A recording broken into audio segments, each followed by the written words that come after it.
Cultivator series के first episode में देखा कि जब लूका नाम का एक बहुत ही खतरनाक डीमन प्रेस हेवनली कोड के ऊपर कब्जा करने के लिए आ जाता है, वहाँ पर उसकी फाइट होती है मास्टर जाओ युआन से, जिनको वो मार के खत्म कर देता है। फिर ऐसा देखकर हेवनली कोड के गॉड ये डिसाइड करते हैं कि वो टाइम को रिवर्स करके ये सारी की सारी चीजें ठीक कर देंगे। इसीलिए अब हमें कहानी 200 साल पहले की दिखाई जाती है, जहाँ पर हम मास्टर जाओ युआन के साथ में एक छोटी सी लड़की को देखते हैं जिसका नाम होता है लिंगर। मास्टर उस लड़की को बताते हैं कि हम लोगों को डूजियन कहा जाता है, क्योंकि जिस जगह पर हम लोग रहते हैं वहाँ के फाउंडर मास्टर डू थे। और वैसे हमारे इस राज्य में 3 तरीके के धर्म होते हैं, जो कि है ह्यूमन टाइज्म, चैन टाइज्म और जी टाइज्म। लाइकिंग शेख ह्यूमन टाइज्म के राजा है और चैन टाइज्म के गॉड है युआनशी बुद्धा और जी टाइज्म के गॉड है टोंगटियन। और ये तीनों ही इन तीनों धर्म के महागुरु है और उन तीनों के ही जो टीचर थे उनको कहा जाता था होंगजोन, और वही थे सबसे महान टाइज्ड एंसेस्टर। इसके बाद फिर मास्टर लिंगर से कहते हैं कि अब तुम्हें प्रैक्टिस बहुत ही हार्ड करनी होगी, क्योंकि तभी तुम कल्टीवेशन के रास्ते पर जल्द से जल्द सक्सेस पा सकोगे। इससे फिर तुम्हें लॉन्गेविटी हासिल होगी और इमॉर्टैलिटी भी।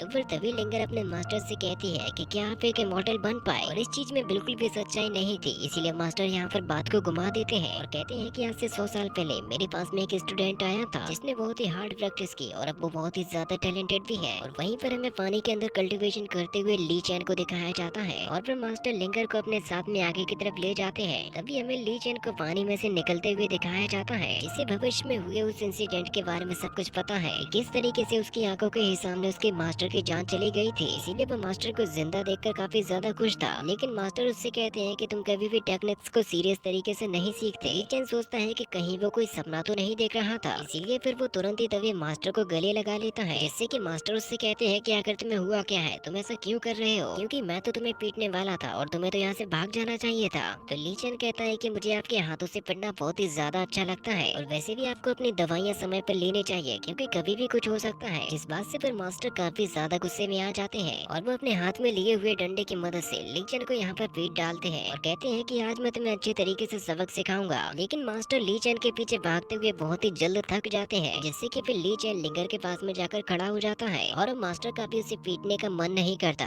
और फिर वो उससे कहते हैं कि मुझे 2 महीने के लिए कहीं पर जाना है, इसीलिए मैं लिंगर की जिम्मेदारी तुम पर छोड़ता हूँ। लेकिन इतना याद रखना कि तुम उसे कभी भी कोई गलत टेक्निक नहीं सिखाओगे, अगर मुझे ऐसा पता चला तो तुम्हारी खैर नहीं रहेगी। इसके बाद फिर मास्टर यहाँ से चले जाते हैं और फिर ली चैन लिंगर की तरफ देखने लग जाता है कि आखिर अब वो उसको क्या सिखाए। इसीलिए वो सबसे पहले लिंगर से कहता है कि मैं हूँ ली चैन, जो कि तुम्हारा सीनियर है, और फिर वो उसे अपनी कुछ पेपर कंट्रोल करने वाली टेक्निक से कुछ अमेजिंग सी चीजें दिखाता है, जो कि सच में लिंगर को काफी ज्यादा पसंद भी आती है। ली चैन कहता है कि अब मैं सबसे पहले तुम्हें एक मेडिकल एग्जामिनेशन देने वाला हूँ, इसीलिए प्लीज कोई भी गलती मत करना, क्योंकि मैं हमेशा ही पॉजिटिव रहता हूँ। और जैसे ही ली चैन लिंगर का यहाँ पर टेस्ट लेता है, वो सभी के सभी सवालों का एकदम सही सही जवाब देती है। तो ली चैन इस टेस्ट में उसको तुरंत ही पास कर देता है, जिससे कि वो काफी ज्यादा खुश भी हो जाती है। और फिर वो उससे कहता है कि चलो मैं तुम्हें कुछ नई ट्रिक सिखाता हूँ। इसीलिए वो सबसे पहले उसे एक ट्यूटोरियल किट देता है, जिसके जरिए वो लिंगर को सिखाता है कि कभी भी अपने ओपोनेंट को अंडर एस्टिमेट मत करो, क्योंकि जब तक तुम्हें अपने ओपोनेंट के असली कल्टीवेशन के बारे में पता नहीं चल जाता, तब तक तुम उसके ऊपर बेवकूफों की तरह हमला मत करो, क्योंकि अगर तुम अपने ओपोनेंट की असली ताकत को बिना जाने ही उसके ऊपर हमला कर दोगी तो तुम लड़ाई में बहुत ही बुरी तरीके से हारोगी। और फिर ली चैन उसे अपनी दूसरी ट्रिक सिखाता है कि हमेशा तुम अपने दुश्मन को ऐसा दिखाओ कि तुम कमजोर हो और उसके सामने बहुत ही कम टेक्निक्स को यूज करो, और फिर जब इससे तुम आखिरी काउंटर अटैक करोगे तो जीत तुम्हारी ही होगी। लड़ाई के दौरान कुछ शातिर चालों का भी यूज करो, जो कि आसानी से जीतने में तुम्हारी मदद करेंगी। और तीसरी ट्रिक ये है कि अगर तुम किसी से जीत ना सको तो तुम्हें वहाँ से तुरंत के तुरंत भागना है, क्योंकि जैसे ही तुम्हें लड़ाई के दौरान ये लगने लगे कि तुम ओपोनेंट को नहीं हरा सकते हो, तो लड़ाई को छोड़कर भागने में कोई भी बुराई नहीं है। इसके बाद फिर तुम किसी एक्सपर्ट की मदद भी ले सकते हो, जिसके बाद फिर तुम आसानी के साथ में अपने ओपोनेंट को हरा ही दोगी। तो लिंगर कहती है कि ठीक है, मैं ये सारी की सारी ट्रिक सीख गई, लेकिन एक बार मेरे पिताजी ने मुझसे कहा था कि कमजोर लोगों की मदद करनी चाहिए और ताकत लोगों के साथ में लड़ना चाहिए। तो लीचन कहता है कि हाँ, ये भी बात सही है, लेकिन जब तुम ताकतवर हो तभी ताकतवर के साथ में लड़ पाओगी और तभी अपने से कमजोर लोगों की मदद कर पाओगी। और अगर तुम जरूरत के हिसाब से ताकतवर नहीं हो तब तो तुम्हें लड़ाई से बिल्कुल दूर रहना चाहिए, ताकि तुम केवल और केवल जिंदा तो रह ही सको। और जब तुम खुद को काबिल समझने लगो तब तुम आसानी के साथ में अपने दुश्मनों को खात्मा कर पाओगी और फिर तुम आराम से अपने से कमजोर लोगों की मदद भी करो। इसीलिए बताओ कि तुम सबसे पहले क्या करना चाहोगी। तो फिर लिटिल लिंगर कहती है कि मैं ये दिखावा करूंगी कि ऐसा कुछ हुआ ही नहीं, और फिर तुरंत ही वहाँ से भाग भी जाऊंगी। और इतनी सारी अजीब तरीके की बातें सिखाने के बाद में मास्टर से काफी ज्यादा नाराज हो जाते हैं और वो ली चैन को लिटिल लिंगर के सामने ही पीट डालते हैं, जिससे कि लिंगर तो केवल उसके मजे लेते रहती है। और इसी के साथ में ये एपिसोड भी यहीं पर खत्म हो जाता है।